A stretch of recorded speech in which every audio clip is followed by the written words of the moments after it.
Oke teman-teman, setelah sebelumnya kita belajar membuat beberapa indikator dengan R, baik itu indikator yang bertipe proporsi, rasio, maupun rata-rata, maka kali ini kita akan belajar untuk menghitung estimasi indikator dengan cara yang sama, namun menggunakan FPC atau Finite Population Correction atau faktor koreksi populasi terbatas.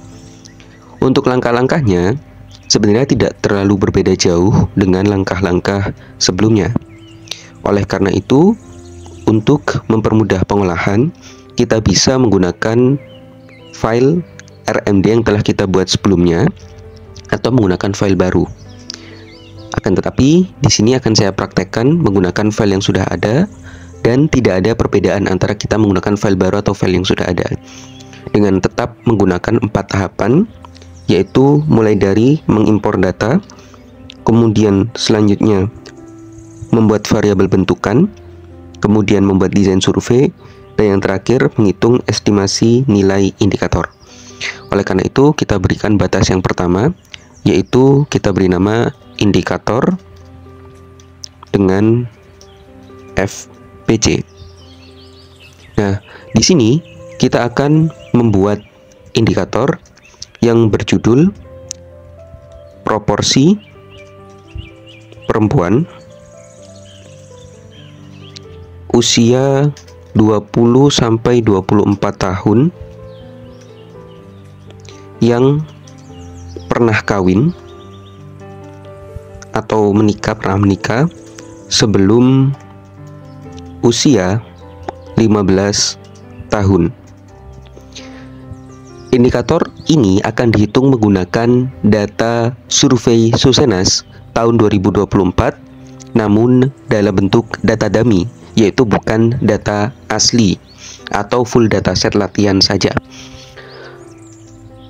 Langsung saja, FPC di sini hanya akan merubah tahapan daripada tahapan sebelumnya, yaitu pada bagian membuat desain survei.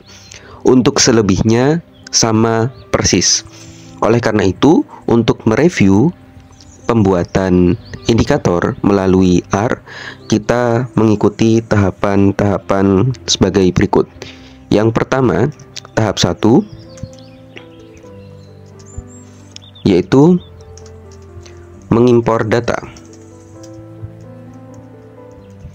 Untuk mengimpor data, kita bisa menggunakan cang baru dengan klik C hijau ini, kemudian klik yang R.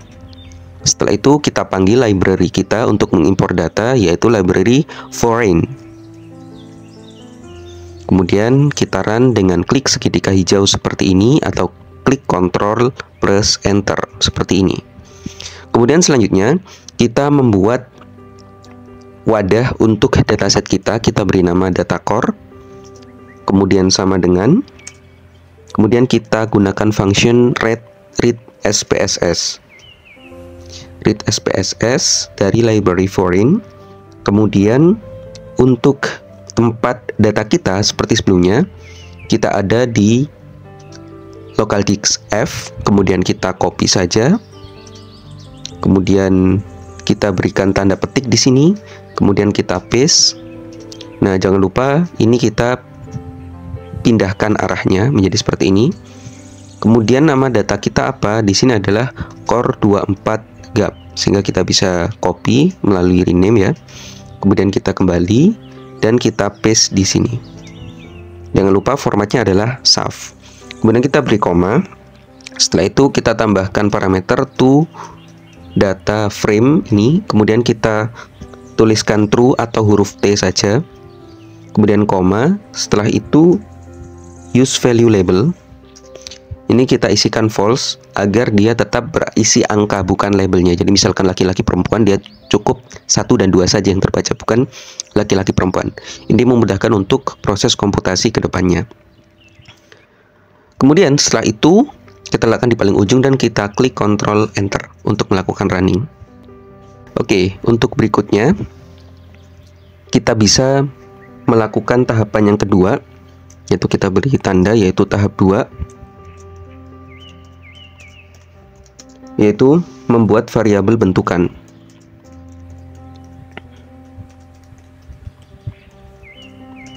Nah, membuat variabel bentukan ini tahapannya sama seperti sebelumnya, yaitu karena ini judul kita adalah proporsi perempuan usia 20-24 tahun yang pernah kawin sebelum usia 15 tahun, maka kita mengambil cang baru, kemudian kita bisa langsung menuliskan data core, kemudian kita buat nama variabel yang kita inginkan. Misalkan di sini untuk membuat variabel bentukan ini kita tentukan terlebih dahulu basis populasinya ya,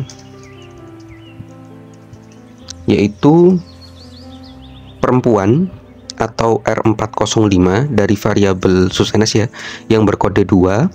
Kemudian yang usianya atau R407 itu usianya berapa? 20-24 tahun. Sedangkan untuk kejadian yang diamati apa? Yaitu perempuan usia 20-24 tahun ini, akan tetapi dengan syarat apa?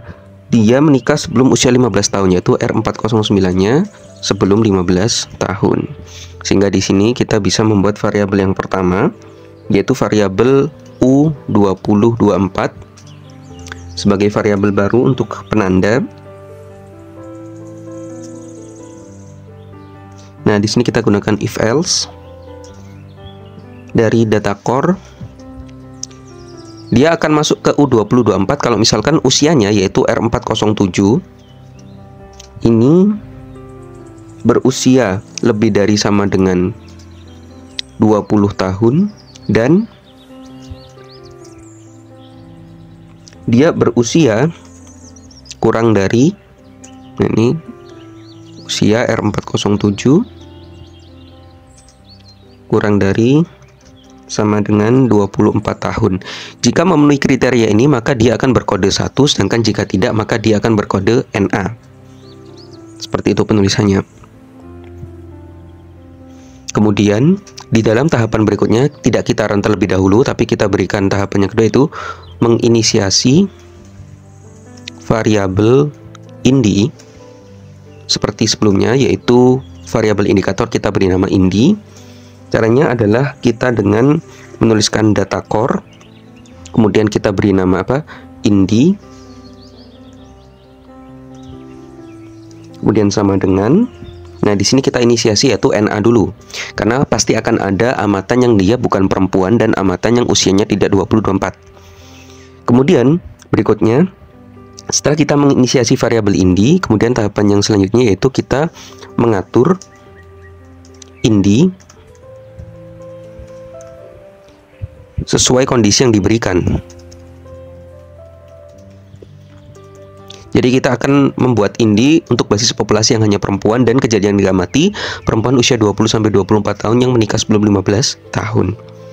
Sehingga di sini data core, kemudian kita beri nama sama ya tadi, indi masih tapi belum kita run. Kemudian kita beri kurung kotak terlebih dahulu seperti ini. Kemudian dengan syarat apa? Data core yang dia usianya yaitu berapa? U20-24 ini ya. U20-24 dia harus berkode sama dengan 2 kali 1, dan data core ini jangan pakai caps lock ya, karena dia sangat sensitif sekali dengan caps lock. Nah, ketika dia kodenya sama tapi dengan syarat juga, yaitu apa? Jenis kelamin R405 sesuai kuesioner Susenes, yaitu berkode 2 sama dengan 0. Nah, berikutnya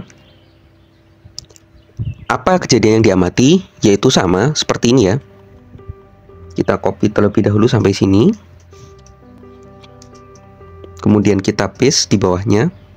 Nah, setelah itu kita tambahkan syarat lagi, yaitu dan dia sudah menikah, pernah menikah sebelum usia 15 tahun, yaitu data core usia perkawinan pertama apa? Yaitu R409. R409 ini dia sebelum usia 15 tahun. kita akan beri kode di apa? 100. Cukup 1 sama dengan saja. Nah, kemudian satu chunk ini belum kita run, jadi kita klik run saja dengan segitiga hijau.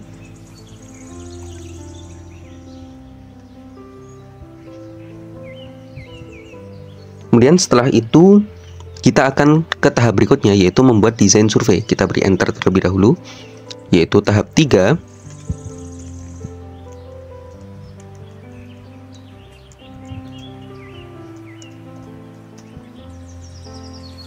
Membuat desain survei.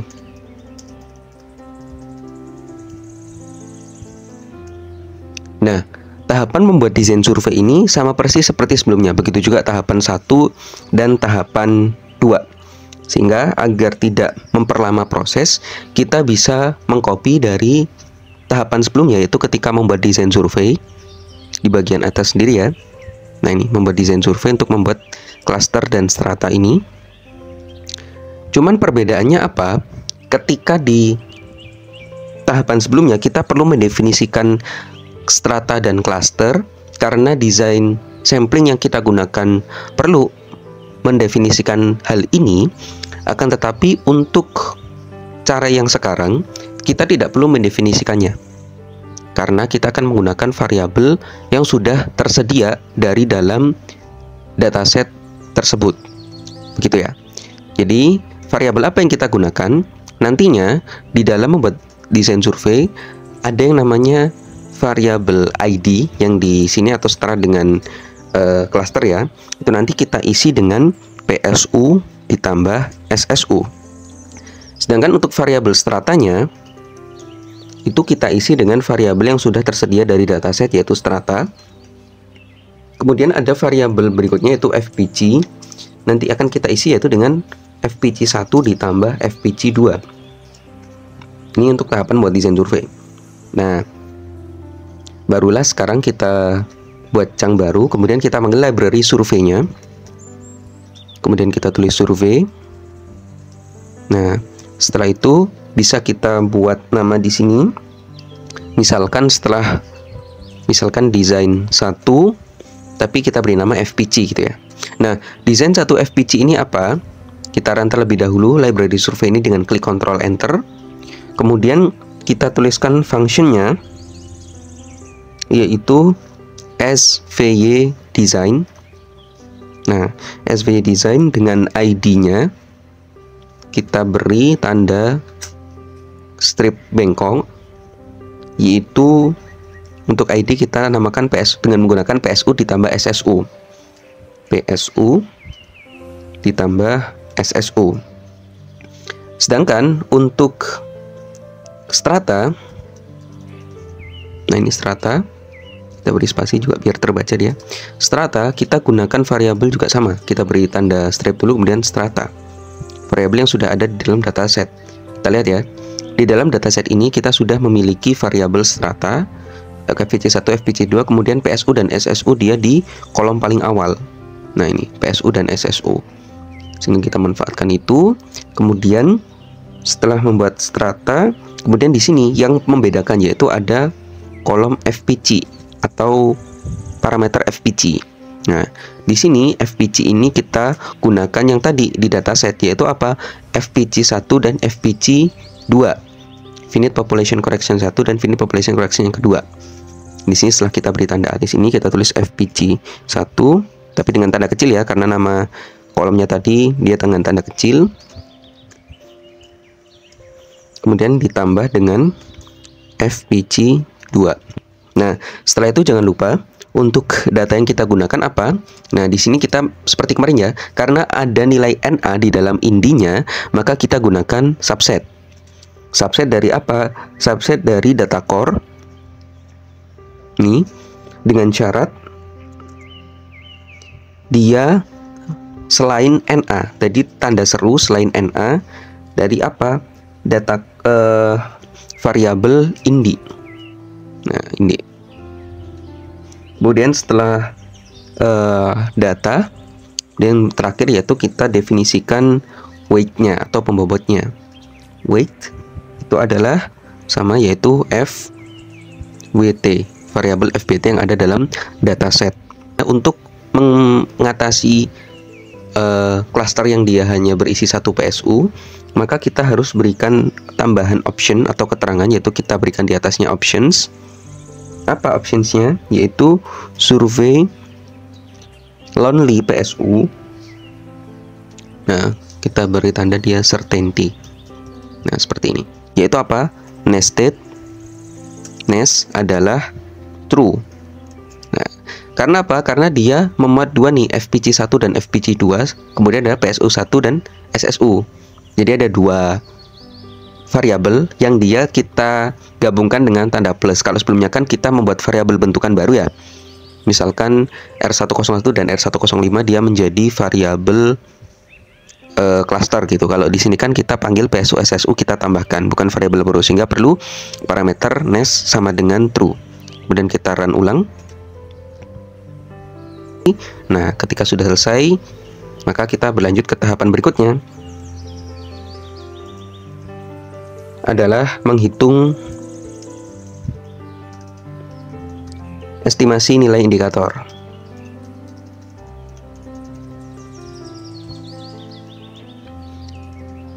Di sini kita memanfaatkan library yang lain, yaitu kita panggil cang baru terlebih dahulu. Di sini library, kemudian library yang kita gunakan yaitu ctable RSEH. Jikalau belum ada seperti sebelumnya ya, klik install kemudian cari library-nya. Jadi disarankan menonton video ini secara berurutan agar bisa mengikuti tahapan-tahapannya. Nah, yang pertama kita melakukan estimasi ya.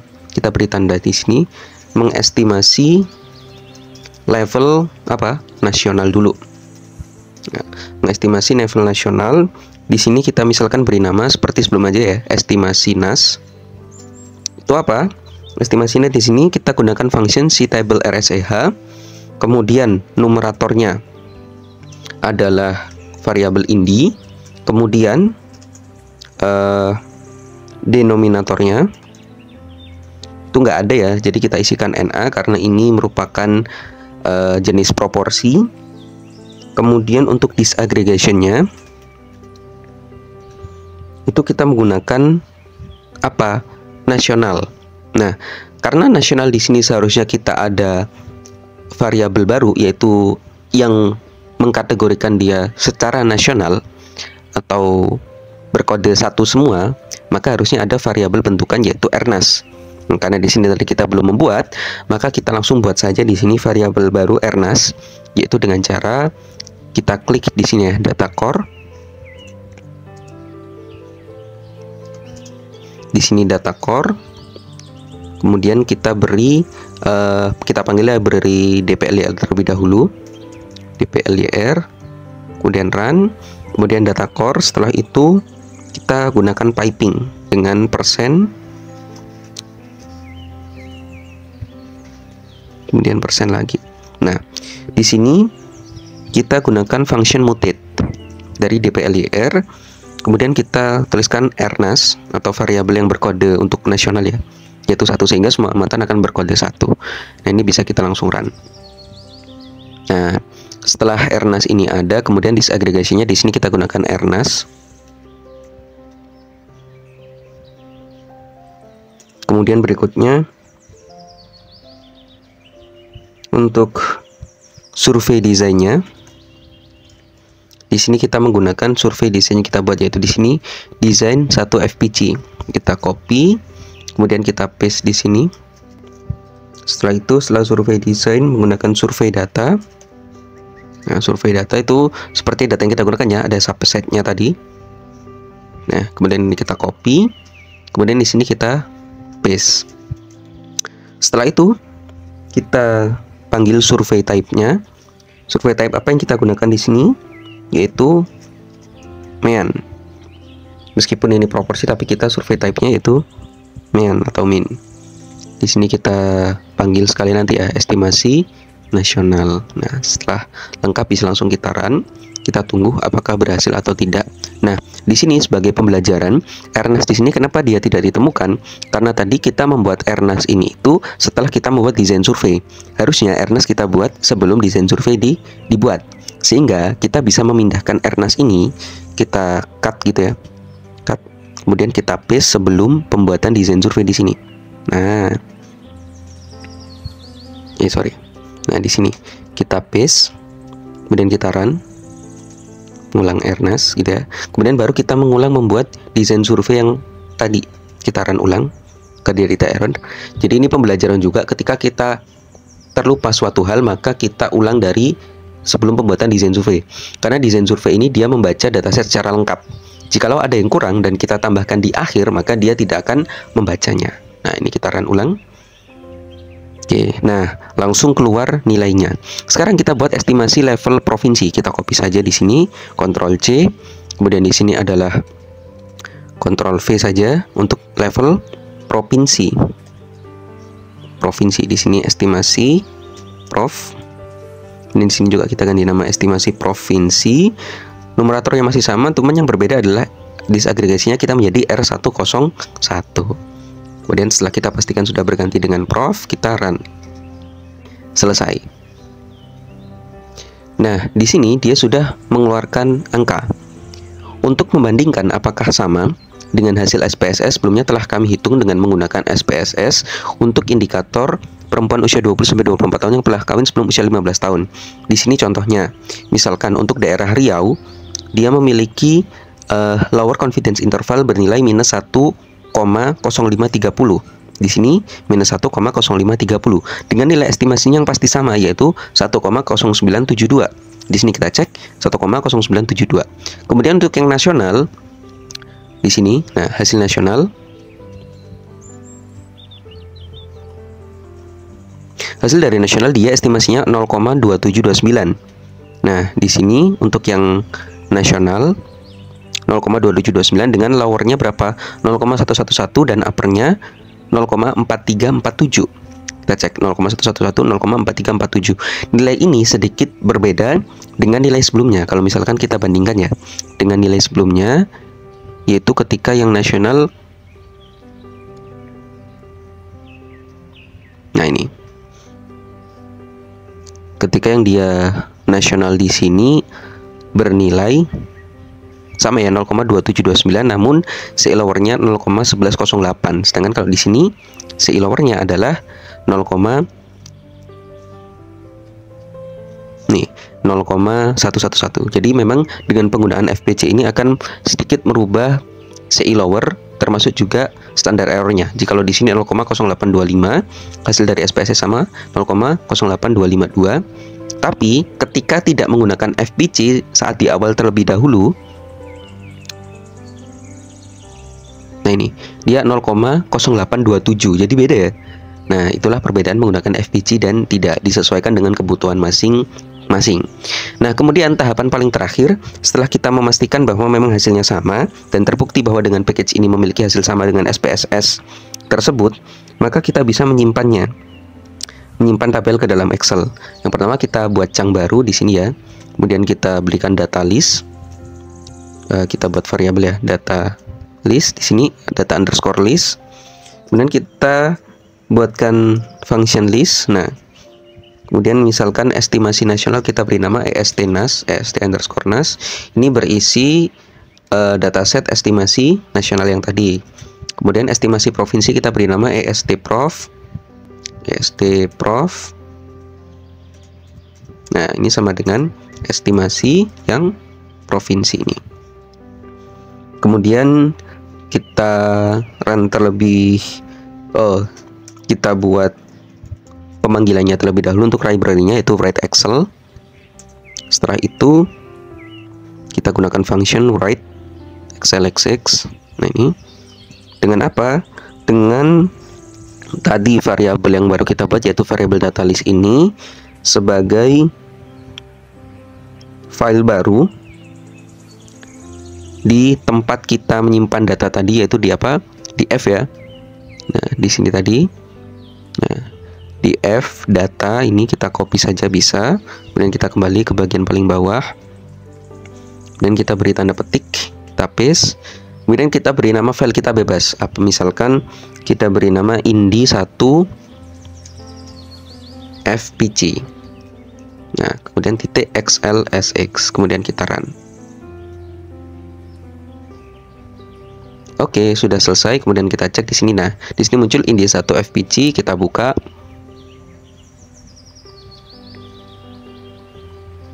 Dan sudah tersimpan di sini untuk estimasi nasional dengan tadi CI lowernya 0,111 dan provinsinya di sini sudah lengkap semua.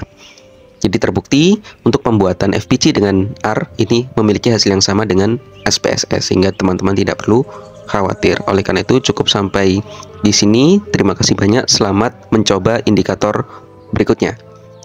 Terima kasih.